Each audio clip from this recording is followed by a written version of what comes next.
नमस्ते दोस्तों। इंतजार करना बंद करो क्योंकि सही समय कभी नहीं आता है। सही समय खुद को मेहनत करके बनाया जाता है।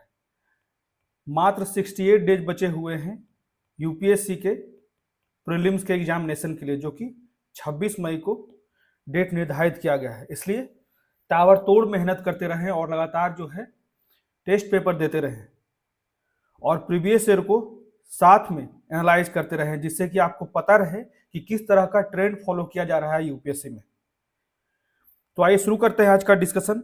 आज का डेट है 18 मार्च 2024 और अभी हम डिस्कस करेंगे द हिंदू के कुछ इंपॉर्टेंट आर्टिकल्स हिंदी में। तो सबसे पहला आर्टिकल हम लोग डिस्कस करेंगे कि वर्तमान समय में जो लोकसभा का चुनाव होने वाला है उसका डेट भी निर्धारित कर दिया गया है। 4 जून को जो है इस लोकसभा के 2024 के इलेक्शन का रिजल्ट घोषित किया जाएगा। तो वर्तमान समय में मुख्य मुद्दा यह है कि इस इलेक्शन में एआई का कितना बड़ा रोल होगा। देखा जा रहा है वर्तमान के परिप्रेक्ष्य में कि एआई का लगातार जो है वो दुरुपयोग बढ़ता जा रहा है, खास के गलत न्यूज फैलाने के लिए, गलत आइडेंटिटी यूज करने के लिए। ठीक है, उससे बचाव करना होगा। अभी का जो चुनाव होने वाला है उसमें एआई प्रभावित कर सकता है। उसी को निष्पक्ष रखने के लिए भारत सरकार को बहुत कड़ाई से इन चीजों पर नजर रखना होगा। सोशल मीडिया हो गया या फिर न्यूज चैनल्स हो गया कि एआई का दुरुपयोग न हो सके, लोगों को भ्रमित नहीं किया जा सके। आपको एक बात और बता दिया जाए कि 2024 से लेकर जनवरी 2025 तक लगभग 50 देशों में आम चुनाव होने वाले हैं। इसलिए वैश्विक स्तर पर भी खास के राजनीति के क्षेत्र में बड़े बदलाव देखे जा सकते हैं। जैसे कि यूएसए में भी चुनाव हो रहा है, रशिया में भी चुनाव संपन्न हो गया और पुतिन चुन लिए गए फिर से राष्ट्रपति। ठीक है, उसके बाद मैक्सिको हो गया, यूके हो गया। ठीक है, ये सारे देश मिलाकर लगभग 50 देश ऐसे हैं जहां पे अभी आम चुनाव होने वाले हैं और ये चुनाव समाप्त होगा 28 जनवरी 2025 तक। ये जो लगभग 50 देशों में आम चुनाव होने वाला है, इसको हम लोग विस्तार से पढ़ लेंगे। ये आर्टिकल में मेनली जो है एआई से संबंधित दुरुपयोग और उसे कैसे रोका जा सकता है, मतदाताओं के जो अधिकार हैं उसको सुरक्षित रखना होगा। ठीक है, इसी के लिए जो है एआई पे कड़ी नजर रखने की आवश्यकता है। उसके बाद अगला आर्टिकल भी जो है वो इलेक्शन से संबंधित है। लगातार देखा जा रहा है कि भारत में भी विभिन्न पार्टियों द्वारा मतदाताओं को आकर्षित करने के लिए अनेक प्रकार के प्रभावित कदम उठाए जा रहे हैं। प्रचार प्रसार लगातार तेजी से हो रहा है। ठीक है, इसी में कहा जा रहा है कि सत्तारूढ़ पार्टी के द्वारा अनेक कार्य ऐसे किए जा रहे हैं, चाहे वो ईडी हो, सीबीआई हो या फिर इनकम टैक्स हो। ये बातें तो सुप्रीम कोर्ट के द्वारा भी कहा गया है कि कहीं ना कहीं जो है ये अव्यवहारिक कदम उठाए जा रहे हैं सत्तारूढ़ पार्टियों के द्वारा। और खास के जो नॉन बीजेपी पार्टियां हैं, ठीक है, ये बीजेपी से संबंधित नहीं है। ठीक है, ये सिर्फ और सिर्फ जो है वो हमारे डेमोक्रेसी से संबंधित है। तो इसमें अभी कहा जा रहा है जो अभी हाल ही में जल्दबाजी में इलेक्शन कमीशन के 2 इलेक्शन कमिश्नर का चुनाव किया गया है, उस प्रक्रिया से भी कहीं ना कहीं जो है सुप्रीम कोर्ट जो है इस पे रोक लगा रही है। ठीक, जो कहीं ना कहीं अभी वर्तमान के इलेक्शन को भी प्रभावित किया जा सकता है। ठीक है, क्योंकि अभी जो इलेक्शन हुआ है वो नए जो सेलेक्टिंग पैनल हैं इलेक्शन कमीशन के उनके द्वारा हुआ है, जिसमें 2 जो सदस्य हैं वो सिर्फ सत्तारूढ़ पार्टी के हैं, प्रधानमंत्री नरेंद्र मोदी और union home minister Amit Shah, और तीसरे जो हैं वो विपक्ष पार्टी के नेता हैं। ठीक है, तो इस सभी चीजों में सुधार की आवश्यकता है, जिससे हम लोग ये जो लोकसभा चुनाव है उसको निष्पक्षता से कराने में सफल हो सके और लोकतांत्रिक मूल्यों को सुरक्षित रख पाए। उसके बाद अगला आर्टिकल जो है आईपीसीसी रिपोर्ट्स में समानता की समस्याएं देखी जा रही है। अभी जो है आईपीसीसी के द्वारा A7 रिपोर्ट का असेसमेंट किया जा रहा है। अब A6 तक रिपोर्ट आ चुका है। ठीक है, अभी जो साइकिल चल रहा है A7 साइकिल है। इसमें क्या क्या समस्याएं हैं, खासकर जितने भी डेवलप्ड कंट्री हो या फिर डेवलपिंग कंट्री हो, डेवलप्ड कंट्री से अगर तुलना किया जाता है डेवलपिंग कंट्री पे, तो जितने भी क्लाइमेट चेंज के समस्याएं उत्पन्न हो रहे हैं, यहाँ पे सबसे ज्यादा जो है बुनियादी ढांचों का विकास डेवलपिंग कंट्री में ज्यादा हो रहा है, चाहे वो सोलर एनर्जी से संबंधित इंफ्रास्ट्रक्चर हो, ठीक है, या फिर मिटिगेशन माइग्रेशन से। इन सभी चीजों में डेवलपिंग कंट्री जो है वो ज्यादा कार्य कर रही है। वहीं अगर बात करें जितने भी आइसलैंड या फिर कोस्टल जितने भी कंट्रीज है वे ज्यादा प्रभावित हो रहे हैं क्लाइमेट चेंज के दुष्परिणाम से।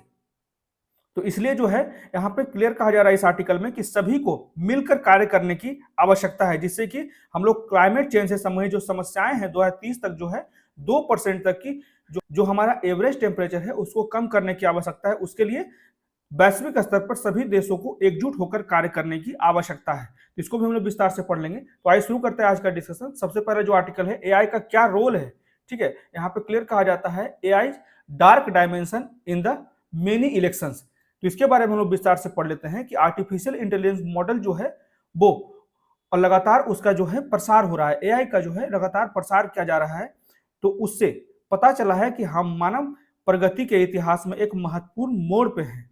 वह दिन दूर नहीं है जब जनरेटिव आर्टिफिशियल इंटेलिजेंस, इसको भी आगे हम लोग देख लेंगे कि एआई और एजीआई या फिर जनरल एआई कहा जाता है, इन दोनों में डिफरेंस भी आगे देख लेंगे, ठीक है। तो वह दिन दूर नहीं है कि जब जनरेटिव आर्टिफिशियल इंटेलिजेंस और आर्टिफिशियल इंटेलिजेंस में बदलाव आएगा जो इंसानों की क्षमता का नकल करेगा, ठीक है। और इसमें सिर्फ और सिर्फ इंसानों की अच्छाइयों को ही नहीं, इंसानों की बुराइयों का भी नकल करेगा। तो ऐसी स्थिति में हमारे विचारों में क्रांतिकारी बदलाव लाया जा सकता है एआई के द्वारा। तो एआई क्षेत्र में प्रगति जो है वो मानवीय अस्तित्व में एक नया अध्याय लाएगी, जिससे लोगों द्वारा तथ्यों और झूठ बोलने पर प्रतिक्रिया करने का तरीका भी बदल सकता है एआई के दुरुपयोग से, ठीक है। तो एआई मानवीय मूल्यों को कमजोर कर सकता है। एआई की क्षमता पहले ही स्पष्ट की जा चुकी है। यूएसए में ओपन एआई के यहाँ पे दो तरफ से बात किया जा रहा है, एक तर्क में, एआई के तर्क में, और एक उसके विरुद्ध, ठीक है। तो दोनों चीजों को देख लेते हैं। तो तर्क में क्या बोला जा रहा है, तो एआई के समर्थक का यह मानना है कि एआई जो है वो लाखों मनुष्यों के जीवन स्तर को टर्बो चार्ज करेगा, मतलब कि बहुत तेजी से विकास करने में गति प्रदान करेगा और मानव के जीवन में बेहतर सुधार के लिए भी एआई का महत्वपूर्ण उपयोग होगा। वहीं विरोध में क्या कहा जा रहा है, जैसा कि कई डूमसेड कहते हैं कि क्या एआई जो है वो मानवीय मूल्यों को कमजोर कर देगा और उन्नत एआई जो है वो अस्तित्व संबंधी जोखिम पैदा भी कर सकता है, ठीक है। यहाँ पे अस्तित्व संबंधी जोखिम भी पैदा कर सकता है एआई, इसलिए इससे सावधान भी रहने की आवश्यकता है।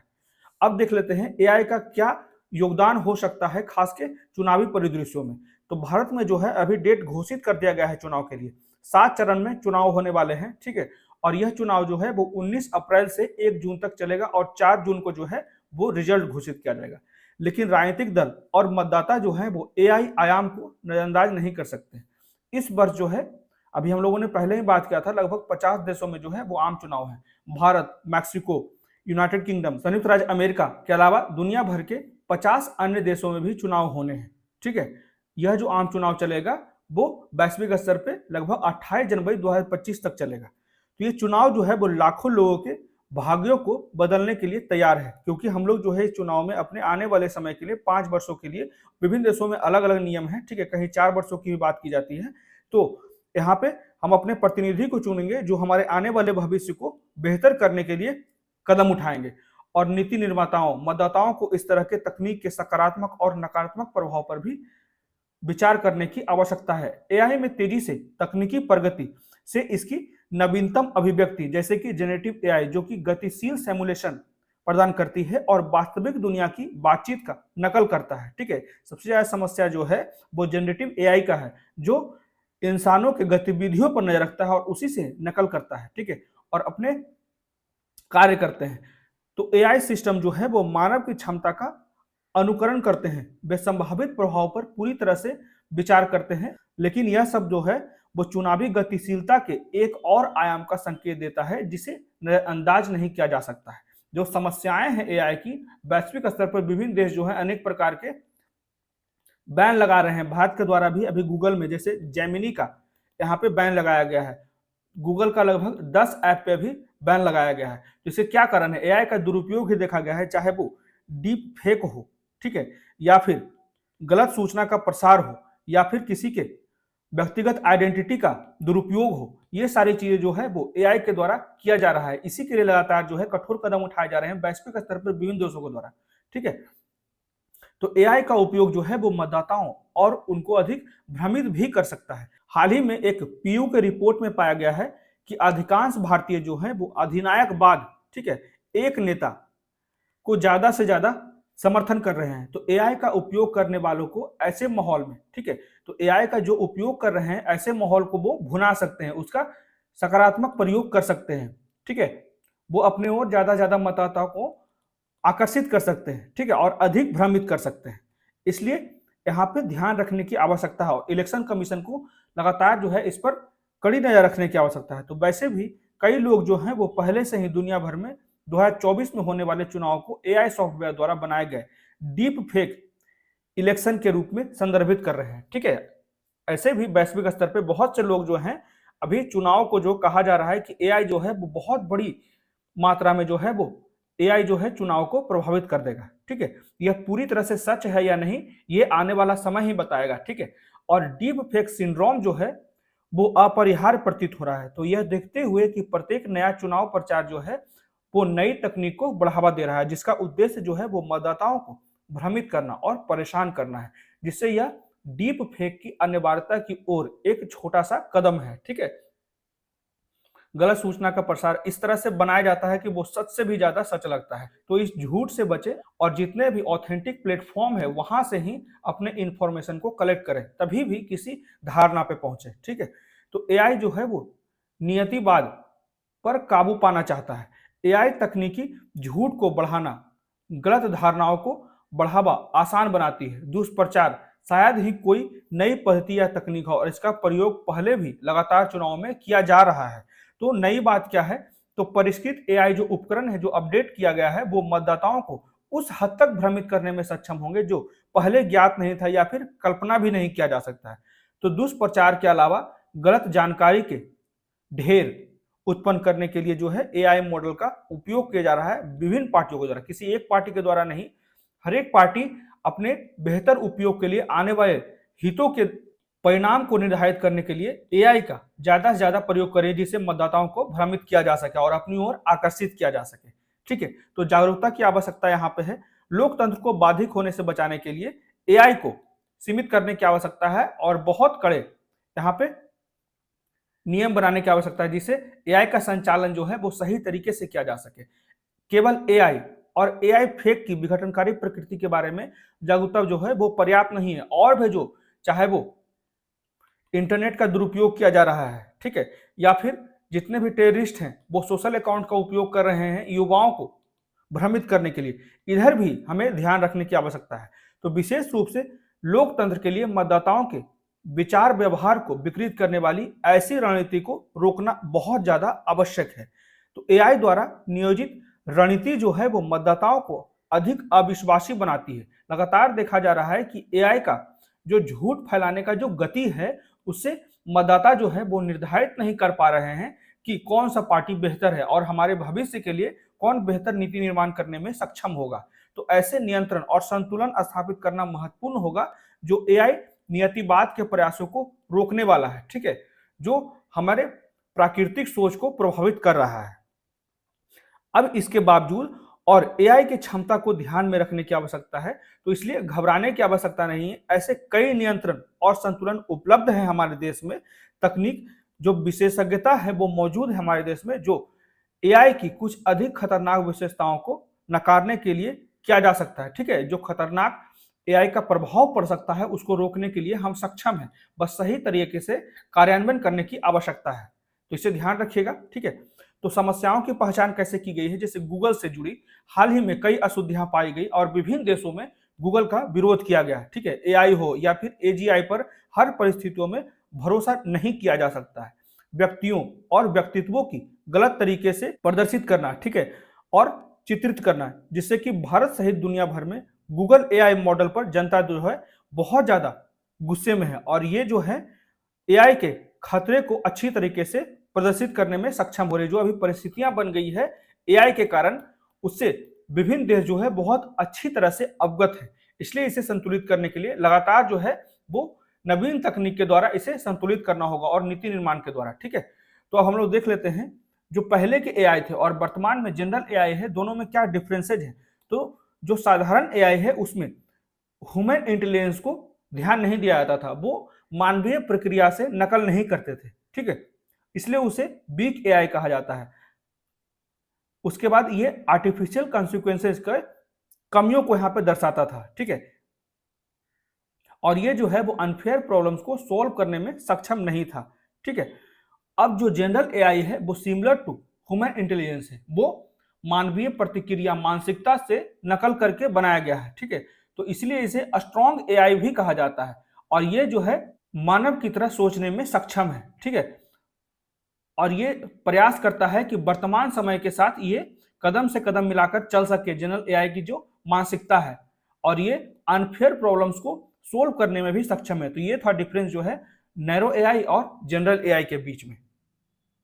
अब भारत में क्या किए जा रहे हैं एआई से निपटने के लिए? तो चुनाव के अलावा भारत जो है वो डिजिटल क्षेत्रों में सबसे उन्नत देशों में से एक है। फिर से एआई को एक अप्रमाणिक इकाई के रूप में मानने की जरूरत है, जबकि एआई के अनेक प्रकार के लाभ भी हैं, ठीक है। राष्ट्र और उनके नेताओं को इसकी विघटनकारी क्षमताओं के बारे में पूरी तरीके से अवगत कराने की आवश्यकता है। सिर्फ और सिर्फ अपने हित को साधने के लिए एआई का अंधाधुंध प्रयोग से बचने के लिए यहाँ पे लगातार जागरूक होने की जरूरत है, नेताओं को भी। तो यह एआई जो है उसके लिए विशेष रूप से सच है और उन्हें उचित सावधानी के साथ कार्य करना चाहिए, ठीक है। जो डिजिटल सार्वजनिक वस्तुओं में भारत का नेतृत्व जो है वो लाभकारी और हानिकारक दोनों हो सकता है। तो यह देखते हुए एआई की कई लाभ प्रदान करता है और हानिकारक भी होता है। इसलिए एआई के चाहे वो एडवांटेज हो या फिर डिसएडवांटेज हो, दोनों को बहुत अच्छे तरीके से ध्यान में रखने के लिए इसे बैलेंस रूप से उपयोग करना चाहिए, जिससे कि हम अपने जीवन में एआई का सदुपयोग कर सके, ठीक है, अपने कार्यों को आसान बनाने के लिए एआई का उपयोग कर सके, ठीक है। तो ये था पूरा का पूरा आर्टिकल। जो इलेक्शन में एआई का इन्वॉल्वमेंट हो सकता है, उसके दुष्प्रभाव देखे जा सकते हैं और वैश्विक स्तर पे पहले से ही एआई के अनेक दुष्प्रभाव देखे जा चुके हैं, चाहे वो डीप फेक के रूप में हो, गलत सूचना के रूप में हो या फिर आइडेंटिटी के रूप में हो। इसलिए जो है वर्तमान की मतदाता जो है वो अपने विचारों को सही तरीके से निर्धारित नहीं कर पा रही है कि कौन सा पार्टी जो है किसकी बात सही है, क्योंकि एआई का लगातार जो है वो डेटा का दुरुपयोग किया जा रहा है। इसलिए हमें सावधान रहने की आवश्यकता है और लगातार जो है इलेक्शन कमीशन को एआई के मूवमेंट पर कड़ी निगरानी रखने की आवश्यकता है, ठीक है। अब बढ़ते हैं अगले आर्टिकल की तरफ। ये भी जो आर्टिकल है वो इलेक्शन कमीशन से ही है कि निष्पक्ष चुनाव कैसे कराए जाए, ठीक है। यहाँ पे बात किया जा रहा है मेनली जो अभी सत्तारूढ़ पार्टी है, रूलिंग पार्टी है, इसके कुछ प्रभाव का, चाहे वो सीबीआई हो, ईडी हो, इनकम टैक्स हो, इसके प्रयोग पे लगातार सवाल उठाए जा रहे हैं। इलेक्शन कमीशन के जो सिलेक्टिंग पैनल्स हैं उसके प्रयोग, अभी ही 2 इलेक्शन कमिश्नर का चुनाव किया गया है, जो कहीं ना कहीं सुप्रीम कोर्ट जो है इस पे सवाल उठा रहा है, ठीक है। और भी अनेक प्रकार के प्रभाव देखे जाते हैं, जैसे विपक्षी पार्टियों को नियंत्रित करने के लिए लगातार जो है वो उनके विरुद्ध जो है वो गलत सूचना का भी प्रसारण करती है, ठीक है। तो इन सारी चीजों को रोकने के लिए ही ये आर्टिकल में दिया गया है कि अब वही बात किया जा रहा है कि अभी जो ये ध्यान रखिएगा कि अभी 18वां लोकसभा का चुनाव होने वाला है और 7 चरण में होगा, 44 दिनों का इलेक्शन होगा और 4 जून को जो है वो रिजल्ट घोषित किया जाएगा। तो यह घोषणा एक औपचारिक शुरुआत है, लेकिन चुनाव प्रचार जो है वो भारतीय राजनीति का एक शाश्वत मामला बना हुआ है, जैसे कि सत्तारूढ़ को सही साबित करना होगा, ठीक है। ईवीएम की भी लगातार सवाल उठाई जा रही है, ठीक है। तो बीजेपी जो चाहता है वर्तमान समय में एक राष्ट्र और एक चुनाव का आह्वान करने के विचार में है, जिसके बारे में उनका तर्क है कि इससे चुनाव प्रचार में लगने वाली लागत, ठीक है, लागत के साथ साथ समय में भी बचाव होगा और जो मेन फोर्स है उसका भी दुरुपयोग नहीं होगा। उनका ये कहना है अगर वन नेशन वन इलेक्शन होता है तो एक साथ चुनाव और अन्य विवादास्पद प्रश्न जो है वो लंबे समय तक चलने वाली चुनावी मौसम का पृष्ठभूमि है, ठीक है। चुनाव का मुख्य मुद्दा है जो दुनिया में कहीं भी इस तरह का सबसे बड़ा अभ्यास है। दुनिया में सबसे ज्यादा जो है वो भारत में ही इस तरह का बहस चल रहा है, खास के चुनावी मौसम में, जबकि भारत के पास अपने जीवंत लोकतंत्र और उत्साहपूर्ण विविधता का गौरव है।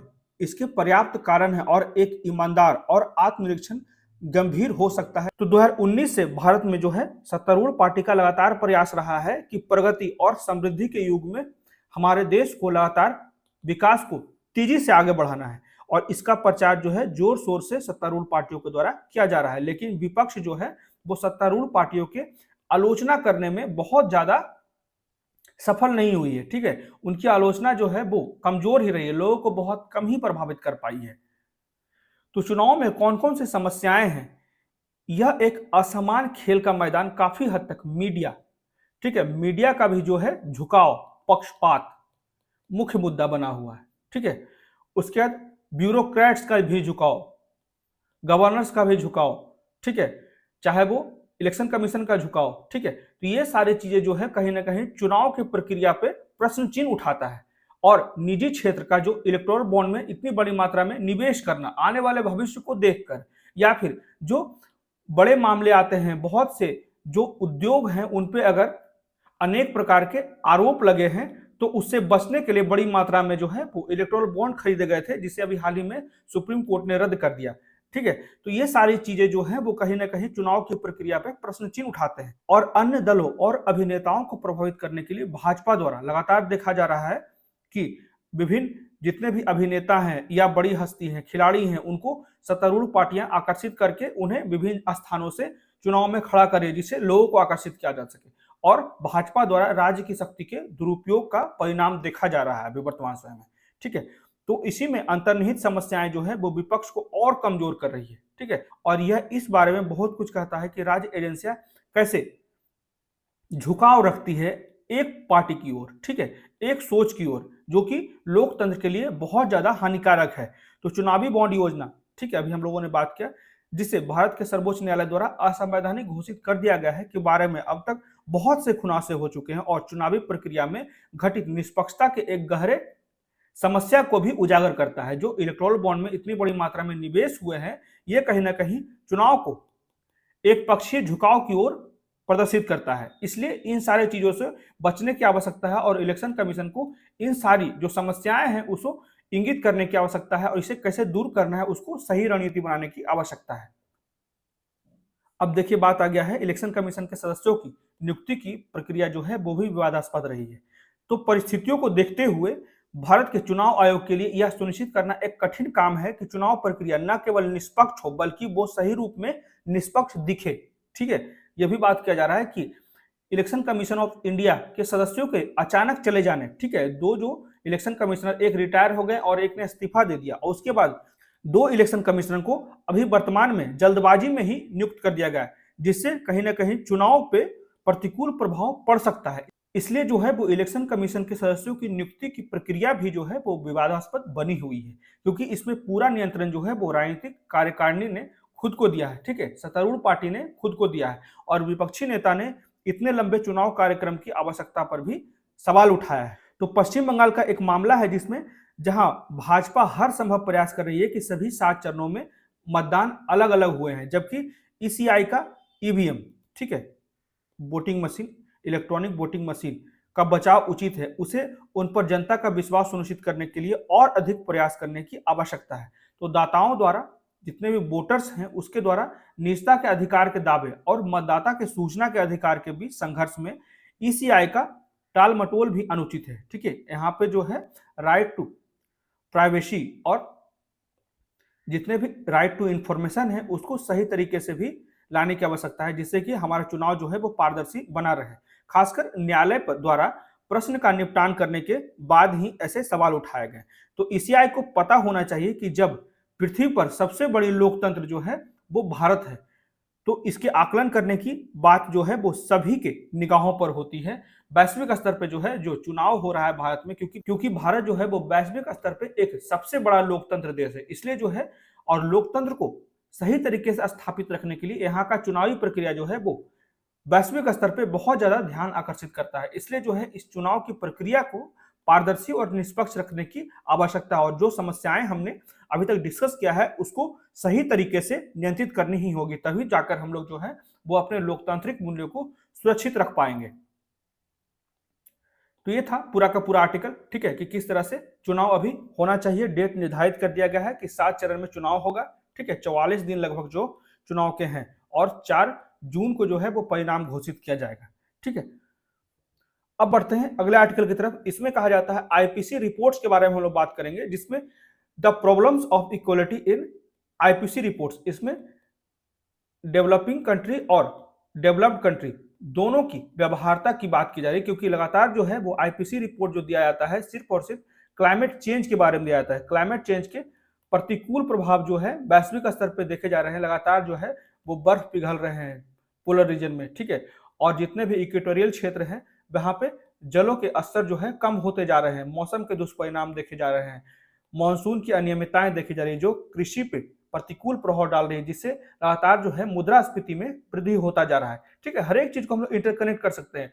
मुद्रास्फीति में वृद्धि कारण जो है वो रोजगार में कमी, ठीक है, रोजगार के सृजन में कमी, लोगों की क्रय क्षमता उसमें कमी, इससे लोग जो है वो गरीबी स्तर पे ज्यादा जा रहे हैं, ठीक है। तो ये सारी चीजों को आप लोग इंटरकनेक्ट करके भी पढ़ सकते हैं। तो इसी को हम लोग विस्तार से पढ़ लेते हैं कि 4 मार्च को प्रकाशित एक अध्ययन जो कि 500 से अधिक भविष्य के उत्सर्जन परिदृश्यों का विश्लेषण करता है, ठीक है, जिसका मूल्यांकन जो है वो संयुक्त राष्ट्र के inter governmental panel of climate change IPCC ने अपनी नवीनतम रिपोर्ट में किया है, ठीक है। लगभग 500 से अधिक जो है, जहां सबसे ज्यादा जो है कार्बन इमिशन होता है उसको इंगित किया गया है। तो इसमें पाया गया है कि सभी 556 परिदृश्यों में विकसित और विकासशील देशों के बीच आय, ऊर्जा का उपयोग और उत्सर्जन असमानताएं जो है वो 2050 तक भी जारी रह सकती है, ठीक है। हम लोग जो है नियंत्रण करने का प्रयास कर रहे हैं वैश्विक स्तर पे, फिर भी जो है डेवलप्ड कंट्री खासकर इस पे बहुत ज्यादा सीरियस नहीं है, ध्यान नहीं दे रही है। इसलिए जो कहा जा रहा है आईपीसीसी रिपोर्ट में कि 2050 तक भी हम लोग जो है वो क्लाइमेट चेंज के दुष्परिणाम हैं, जो हम लोग टेम्परेचर को कम करने के लिए प्रयास कर रहे हैं, वो 2050 तक भी जारी रह सकता है, ठीक है। तो इसके जो असेसमेंट रिपोर्ट्स हैं उसके बारे में पढ़ लेते हैं। आईपीसीसी के असेसमेंट रिपोर्ट, तो आमतौर पे आईपीसीसी रिपोर्ट में 3 कार्य समूह रिपोर्ट पर शामिल है, एक भौतिक विज्ञान, एक जलवायु अनुकूलन और एक समन कार्रवाई, ठीक है, मिटिगेशन एक्शन। तो ये देख सकते हैं कि कब कब जो है वो असेसमेंट रिपोर्ट लाए गए थे आईपीसीसी के द्वारा, ठीक है। अभी जो है कार्य किया जा रहा है A7 पे, AR7 पे, ठीक है। असेसमेंट रिपोर्ट फर्स्ट जो 1990 में लाया गया था क्लाइमेट चेंज के लिए, ठीक है। असेसमेंट रिपोर्ट 2 ये भी क्लाइमेट चेंज से संबंधित था 1995। उसके बाद असेसमेंट रिपोर्ट 3 जो है 2001 में, असेसमेंट रिपोर्ट 4 जो है वो 2007 में, असेसमेंट रिपोर्ट 5 जो है 2013 में, असेसमेंट रिपोर्ट 6 जो है 2021 में, और अभी वर्तमान समय में असेसमेंट रिपोर्ट 7 का साइकिल चल रहा है, ठीक है। तो प्रत्येक रिपोर्ट जो है वो जलवायु परिवर्तन पे वैज्ञानिक, तकनीकी और सोशियो इकोनॉमिक ज्ञान की स्थिति को सही तरीके से चिन्हित करने के लिए जो है वो जलवायु संबंधित वैज्ञानिक साहित्यों का आकलन करती है। तो भविष्य के परिदृश्यों तक पहुंचना भी आवश्यक है। आईपीसीसी यह अनुमान लगाने के लिए मॉडल किए गए मार्गों का उपयोग कर रहा है जो पृथ्वी की सतह के तापमान को सीमित करने के लिए क्या करना होगा। लगातार जो है आईपीसीसी के द्वारा जो है वो प्रयास किया जा रहा है कि किस तरह से हम लोग अपने टेम्परेचर को, जो कार्बन इमिशन कारण जो है एवरेज टेम्परेचर ऑफ अर्थ बढ़ता जा रहा है, उसको कम करने के लिए क्या क्या प्रयास कर रहे हैं, ठीक है। तो ये रास्ते जो हैं एकीकृत मूल्यांकन मॉडल, उसी कहा जाता है इंटीग्रेटेड असेसमेंट मॉडल, ठीक है, ये ध्यान रखिएगा। और उसका उपयोग करके तैयार किया जाएगा जो मानव और पृथ्वी प्रणालियों का वर्णन करेगा, ठीक है, जो मानवीय कार्य हैं और उससे क्या प्रभाव पड़ रहे हैं हमारे पृथ्वी पर, इन सभी चीजों को आईएएम के द्वारा असेस किया जाएगा। तो आईएएम जो है एक जटिल मॉडल है जो ऊर्जा और जलवायु प्रणाली और अर्थव्यवस्थाओं के संभावित भविष्य की जांच करता है, और इसके व्यापक आर्थिक मॉडल जो हैं वो जीडीपी के संदर्भ में भविष्य के विकास स्तरों की ओर इशारा करता है। और इसके ऊर्जा मॉडल जो है, ठीक है, एनर्जी मॉडल जो है वो भविष्य की खपत का भी अनुमान लगाते हैं कि आने वाले समय में लगातार जो है वो हमारा पॉपुलेशन बढ़ेगा तो उसकी जरूरतें बढ़ेगी, उसी की जरूरतें बढ़ेगी तो एनर्जी का रिक्वायरमेंट भी बढ़ेगा, तो उसके क्या क्या सोर्सेज हैं, इन सभी चीजों को ध्यान दिया जा रहा है। और वनस्पति मॉडल, भूमि उपयोग, ठीक है, के परिवर्तन की भी जांच की जा रही है। लगातार जो है हम लोग पेड़ काटते जा रहे हैं, उससे क्या प्रभाव पड़ रहे हैं, लगातार जो सुखाड़ आ रहा है उससे जो हमारे सॉइल्स हैं, ठीक है, मिट्टी जो है उसकी गुणवत्ता भी गिरती जा रही है। सभी चीजों को एसेस किया जाएगा इसमें। और पृथ्वी प्रणाली मॉडल यह समझने के लिए भौतिकी के नियमों का प्रयोग करता है कि जलवायु कैसे विकसित होती है, ठीक है। तो विभिन्न विषयों में इस तरह के एकीकरण के साथ ही आईएएम जो है उसका उद्देश्य जलवायु कार्रवाई, क्लाइमेट एक्शन की नीति जो है वो प्रासंगिक दिशा निर्देश प्रदान करता है, इसलिए ये बहुत ज्यादा महत्वपूर्ण है। हम लोग देख लेते हैं जो इंटीग्रेटेड असेसमेंट मॉडल है वो कैसे किया जाता है काम। जैसे वो कंज्यूमर की क्या आवश्यकता है, लेजिस्लेशन की क्या आवश्यकता है, इन्वेस्टर्स, कॉमर्शियल इन्वॉल्वमेंट, ऑर्गेनाइजेशंस, ठीक है, उसके बाद ऑर्गेनाइजेशंस और पीपल, स्ट्रेटजीज क्या होते हैं, assessment management, decisions, assessment informations, ठीक है। उसके बाद लाइफस्टाइल डिलीवरी क्या होता है, जरूरत, उसके बाद रिस्क क्या क्या है, जो अभी हम लगातार जो है वो कार्बन इमिशन से संबंधित कार्य कर रहे हैं, उससे क्या क्या रिस्क फैक्टर्स हैं, कोस्टल एरिया हो गए, पोलर एरिया हो गए, ठीक है, लगातार जल स्तर कम हो रहा है। उसके बाद जितने भी आइलैंड है वहां पे जो देश है वहां पे जल स्तर बढ़ता जा रहा है, इन सभी चीजों का रिस्क रिव्यू भी किया जा रहा है। तो अध्ययन और निष्कर्ष क्या कहा जाता है, तो उन्होंने आईपीसीसी, ये धारा याद रखेगा, AR6 की रिपोर्ट में 556 परिदृश्यों का आकलन किया और पाया कि उनका अनुमान है कि अफ्रीका हो गया, दक्षिण एशिया हो गया, पश्चिमी एशिया और शेष एशिया में प्रति व्यक्ति जीडीपी जो है वो दुनिया की 60% आबादी है, ठीक है, और 2050 में भी वैश्विक औसत से ही नीचे रहेगी। जो आबादी है और उसकी जो जरूरतें हैं वो अभी भी कम है, ठीक है। और उन्होंने वैश्विक उत्तर और वैश्विक दक्षिण के बीच वस्तुओं और सेवाओं की खपत और ऊर्जा और जीवाश्म ईंधन की खपत दोनों के बीच में समान असमानताएं देखी जा रही है, ठीक है। तो ये जो असमानताएं, चाहे वो एशिया हो, अफ्रीका हो या के रीजन में भी बहुत बड़ी असमानताएं देखी जा रही है, ठीक है। तो विकसित देशों की तुलना में विकासशील, ये बहुत ही महत्वपूर्ण पॉइंट है, इसे आप कोट कर सकते हैं कि विकसित देशों की तुलना में विकासशील देशों में भूमि आधारित कार्बन सिंक से उच्च कार्बन पृथक्करण, ठीक है, कार्बन को पृथक्करण किया जा रहा है, और विकासशील देशों में कार्बन कैप्चर और स्टोरेज प्रौद्योगिकी की उच्च तैनाती का अनुमान लगाने के लिए परिदृश्य भी पाए गए हैं, ठीक है। यहाँ पे क्लियर कहा जाता है कि विकसित देश बहुत ज्यादा क्लाइमेट चेंज को देख नहीं रहे हैं, क्योंकि उसके पास बहुत ही महत्वपूर्ण तकनीक है, ठीक है, टेक्नोलॉजी बहुत ही ज्यादा अपग्रेडेड है, इसलिए वो बहुत ज्यादा ध्यान ही नहीं देते हैं। और वहीं देखा जाए डेवलपिंग कंट्रीज को, तो बहुत लगातार जो है प्रयास कर रहे हैं अपने सोलर एनर्जी को बेहतर करने के लिए, ठीक है, और अपने जितने भी रिन्यूएबल रिसोर्सेज हैं उसको और ज्यादा बेहतर करने के लिए लगातार प्रयास किया जा रहा है। कार्बन सिंक को बेहतर करने के लिए जो ग्रीन कवर है उसको बेहतर किए जा रहे हैं, ठीक है। तो इसलिए यहाँ पे राइटर के द्वारा कहा जा रहा है कि डेवलप्ड कंट्री को भी यहाँ पे सहयोग करना चाहिए, क्योंकि क्लाइमेट चेंज का जो प्रभाव है सिर्फ और सिर्फ डेवलपिंग कंट्री या फिर लिस्ट डेवलपिंग कंट्री पे ही नहीं पड़ेगा, डेवलप्ड कंट्री पे भी बराबर रूप से पड़ेगा। भले हो सकता है कि आप कुछ देर तक अपने पैसे के दम पे बच सकते हैं, लेकिन उससे आप पूर्णतः बचने में सक्षम नहीं हो सकते हैं, इसलिए समय से पहले ही हमें इसे नियंत्रित करना होगा।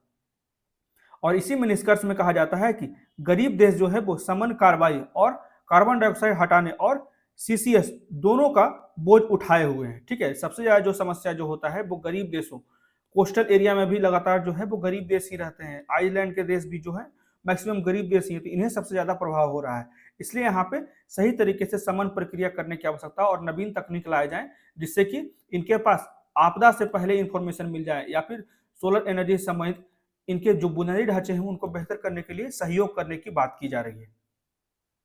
तो समानता का अनिवार्यता, इसी की बात की जा रही है कि इक्वलिटी जो है उसकी अनिवार्यता बहुत ज्यादा है, खासकर क्लाइमेट चेंज को, उसके दुष्प्रभाव को रोकने के लिए हमें अपने सभी तरीकों को एकजुट होकर सोच विचार करके सभी के देशों के बुनियादी ढांचों को विकास करना चाहिए, जिससे कि कार्बन इमिशन कम से कम हो सके, ठीक है।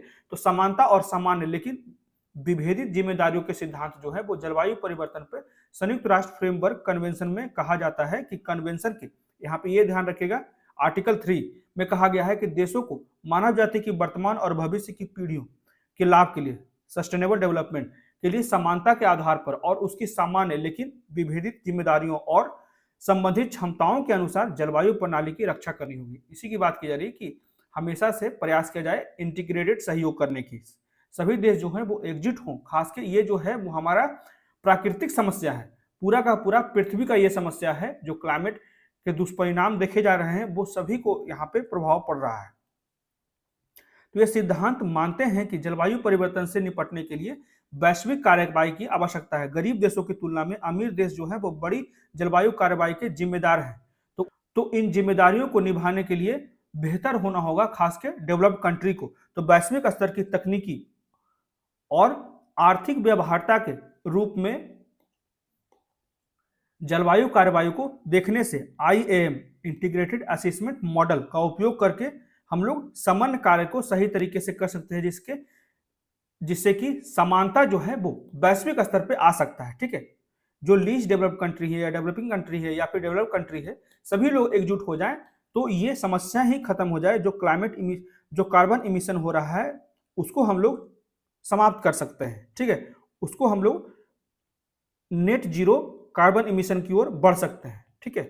तो समानता का अर्थ है कि विकसित क्षेत्रों को शुद्ध नकारात्मक उत्सर्जन की दिशा में तेजी लाने और शेष कार्बन बजट को अन्य कम विकसित क्षेत्रों के लिए उपलब्ध कराने की आवश्यकता है, ठीक है। तो ये था पूरा का पूरा आर्टिकल जिसमें हम लोगों ने आईपीसीसी के जो अभी असेसमेंट रिपोर्ट 6 है उसको असेस किया। अभी वर्तमान समय में असेसमेंट रिपोर्ट 7 का साइकिल चल रहा है, उसका भी रिपोर्ट जल्द ही आएगा, ठीक है। अब देख लेते हैं कुछ क्वेश्चन जो कि करंट अफेयर्स से है। तो पहला क्वेश्चन है, हैदराबाद को भारतीय संघ में एकीकृत करने वाली पुलिस कार्रवाई का कोड नाम क्या है? तो इसका सही उत्तर है ऑपरेशन पोलो। ये ध्यान रखिएगा, ऑपरेशन पोलो जो है वो हैदराबाद को भारतीय संघ में एकीकृत करने वाली पुलिस कार्रवाई का कोड है, ऑपरेशन पोलो। केंद्र सरकार ने 1948 में हैदराबाद के भारतीय संघ में एकीकृत की स्मृति में 17 सितंबर को प्रति वर्ष जो है वो हैदराबाद मुक्ति दिवस मनाता है, ठीक है, ये ध्यान रखिएगा। तो इसी में गृह मंत्रालय द्वारा एक गजट अधिसूचना के माध्यम से घोषणा किया गया कि उन शहीदों का सम्मान करती है जिन्होंने ऑपरेशन पोलो के दौरान हैदराबाद को निजाम के शासन से मुक्त कराया था, ठीक है। ऑपरेशन पोलो किससे संबंधित है? हैदराबाद को निजाम के शासन से मुक्त कराया था, ये ध्यान रखिएगा, इसी संबंधित है ऑपरेशन पोलो। तो उनके जो उसमें जो शहीद लोग हुए थे उसी के सम्मान के लिए अभी हाल ही में 17 सितंबर को एक गजट पेश किया गया था कि इस फैसले का उद्देश्य जो है वो देशभक्ति की भावना को जागृत करना है। उसके बाद अगला क्वेश्चन है पोबितोरा। ये ध्यान रखिएगा, लगातार यूपीएससी में इस तरह के सवाल आते हैं। पोबितोरा वन्य जीव अभयारण्य निम्नलिखित में से किस राज्य में है? तो ये जो है असम में है, ये ध्यान रखिएगा। बहुत ही नाम जो है वो यूनिक नहीं है, इसलिए इसे ध्यान नहीं रहता है, तो पोबितोरा ध्यान रखिएगा, ये असम में है। यह जो है वो असम के ब्रह्मपुत्र नदी के मैदान में स्थित है और दुनिया में एक सिंग वाले गेंडा, ठीक है, के उच्चतम घनत्व के लिए जाना जाता है, ये ध्यान रखिएगा। और इसके समान परिदृश्य और वनस्पति के कारण इसे अक्सर मिनी काजीरंगा भी कहा जाता है, ये ध्यान रखिएगा। जो पोबितोरा है इसी को जो है वो मिनी काजीरंगा कहा जाता है। इको सेंसिटिव जोन जो है वो किस अधिनियम के अंतर्गत घोषित किया गया था? तो ये जो है पर्यावरण संरक्षण अधिनियम 1986 के अंतर्गत घोषित किया गया था। इसके चार्ट को हम लोग देख लेते हैं, ठीक है। जैसे कि पर्यावरण संवेदनशील क्षेत्र, तो उद्देश्य क्या है? तो मानवीय गतिविधियों को विनियमित करके संरक्षित क्षेत्रों की जैव विविधता और पारिस्थितिकी तंत्र का संरक्षण करना। नियम क्या है? तो सरकार दिशा निर्देशों और कानून के माध्यम से जो इको सेंसिबल जोन है, सेंसिटिव जोन है, उसमें कुछ गतिविधियों को विनियमित और प्रतिबंधित करने के लिए किया गया है। गतिविधियां क्या क्या है? जिन गतिविधियों को विनियमित किया जा सकता है उसमें खनन, निर्माण और पर्यटन, इन सभी चीजों को विनियमित किया जा सकता है। अगर जरूरत पड़े तो इसको प्रतिबंधित भी किया जा सकता है, ठीक है। तो ध्यान रखिएगा, अधिसूचना कब आया था? तो ये जो है पर्यावरण अधिनियम 1986 के तहत किया गया। महत्व क्या है? तो एनवायरमेंट सेंसिटिव जोन जो है वो पारिस्थितिकी संतुलन, अखंडता बनाए रखने और भारत के वन्य जीवों की रक्षा के लिए बहुत ही ज्यादा महत्वपूर्ण है। अगला क्वेश्चन है, प्रस्तावित राष्ट्रीय अनुसंधान फाउंडेशन के संबंध में निम्नलिखित कथनों पर विचार करें। तो पहला स्टेटमेंट है, एनआरएफ का मुख्य उद्देश्य जो है वो भारत में अनुसंधान में निजी क्षेत्रों के योगदान को बढ़ावा देना। विज्ञान और प्रौद्योगिकी विभाग एनआरएफ का प्रशासनिक विभाग होगा। और तीसरा स्टेटमेंट है, इसे दिया जाने वाला पैसा जो है वो वित्त मंत्रालय द्वारा निर्धारित सामान्य वित्तीय नियमों द्वारा नियंत्रित होता है, ये गलत है। इसलिए इसका सिर्फ और सिर्फ दो ही कथन सही होगा। नेशनल रिसर्च फाउंडेशन अनुसंधान को वित्त पोषित करता है, यही जो है वो वित्त पोषित करता है, इसलिए जो है वो तीसरा स्टेटमेंट गलत है, ठीक है। एनआरएफ के दो मुख्य उद्देश्य हैं, भारत में अनुसंधान में निजी क्षेत्र के योगदान को बढ़ाना और यह सुनिश्चित करना कि सरकार द्वारा आवंटित धन का एक बड़ा हिस्सा जो है वो राज्य विश्वविद्यालयों और कॉलेजों को मिले। विज्ञान और प्रौद्योगिकी विभाग DST, department of science and technology, NRF का प्रशासनिक विभाग है, इसलिए जो है वो दूसरा स्टेटमेंट सही है, जिसे एक बोर्ड द्वारा शासित किया जाता है जिसमें विभिन्न विषयों के प्रख्यात शोधकर्ता और पेशेवर शामिल होते हैं, ठीक है।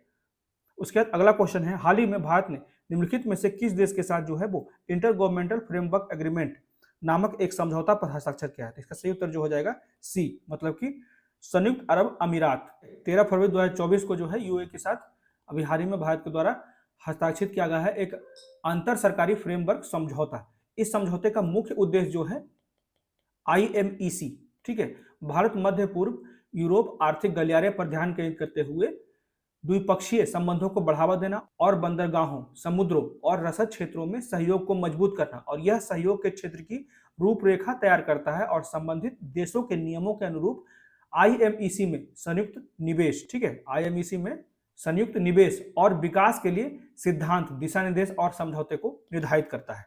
उसके बाद अगला क्वेश्चन है, प्रधानमंत्री कभी कभी जो है लगातार देखते हैं कि एक न एक जो है वो हमारे गवर्नमेंट का स्कीम जो है वो पूछ ही दिया जाता है पीटी में, इसलिए ध्यान रखिएगा। प्रधानमंत्री सामाजिक उत्थान एवं रोजगार लाभ जन कल्याण, जिसको प्रधानमंत्री सूरज की एक पहल भी कहा जाता है, ये भी ध्यान रखिएगा। तो ये इनिशिएटिव क्या है और किस डिपार्टमेंट के द्वारा लाया गया है, तो ये जो है सामाजिक न्याय और अधिकार मंत्रालय के द्वारा लाया गया है। प्रधानमंत्री ने सामाजिक उत्थान एवं रोजगार आधार जन कल्याण, उसी को कहा जाता है पीएम सूरज पोर्टल लॉन्च किया, जिसका उद्देश्य जो है समाज के वंचित वर्गों के उद्यमियों को ऋण सहायता प्रदान करना है। यह पोर्टल जो है वो सामाजिक न्याय और अधिकारिता मंत्रालय द्वारा कार्यान्वित ऋण और क्रेडिट योजनाओं के लिए आवेदन करने और प्रगति की निगरानी के लिए जो है वन स्टॉप पॉइंट है, ठीक है। उसके बाद अगला क्वेश्चन है, इलेक्ट्रॉनिक मोबिलिटी प्रमोशन स्कीम 2024 शुरू किया गया किस डिपार्टमेंट के द्वारा, तो ये जो है भारी उद्योग मंत्रालय, मिनिस्ट्री ऑफ हैवी इंडस्ट्री के द्वारा जो है अभी हाल ही में इलेक्ट्रॉनिक मोबिलिटी प्रमोशन स्कीम लाया गया है, ठीक है। भारत में इलेक्ट्रॉनिक वाहनों को अपनाने को बढ़ावा देने के लिए जो है भारी उद्योग मंत्रालय द्वारा इलेक्ट्रॉनिक मोबिलिटी प्रमोशन स्कीम 2024 शुरू किया गया है, जो विशेष रूप से इलेक्ट्रॉनिक दो पहिया और तीन पहिया इस पे बहुत ज्यादा ध्यान दिया जा रहा है। तो ईएमपीएस 2024 जो है इलेक्ट्रॉनिक मोबिलिटी प्रमोशन स्कीम 2024 जो है वो पंजीकृत इलेक्ट्रिक रिक्शा और गाड़ियों के साथ साथ L5 मॉडल सहित इलेक्ट्रिक दो पहिया और तीन पहिया वाहनों के लिए सब्सिडी या मांग का भी प्रोत्साहन करता है। L5 श्रेणी में 25 किलोमीटर प्रति घंटे से अधिक की गति और 0.25 किलोवाट से अधिक की मोटर शक्ति वाले इलेक्ट्रिक तीन पहिए वाहन भी शामिल है। तो ध्यान रखिएगा, मुख्यतः जो है वो टू व्हीलर और तीन व्हीलर के लिए लाया गया है। तो ये थे आज के द हिंदू के कुछ इंपॉर्टेंट आर्टिकल्स और कुछ महत्वपूर्ण क्वेश्चन जो कि करंट अफेयर से रिलेटेड थे। तो कैसा लगा आज का डिस्कशन, प्लीज मुझे कमेंट करके बताएं और मेरे वीडियो को ज्यादा से ज्यादा लाइक करें, शेयर करें और मेरे चैनल को सब्सक्राइब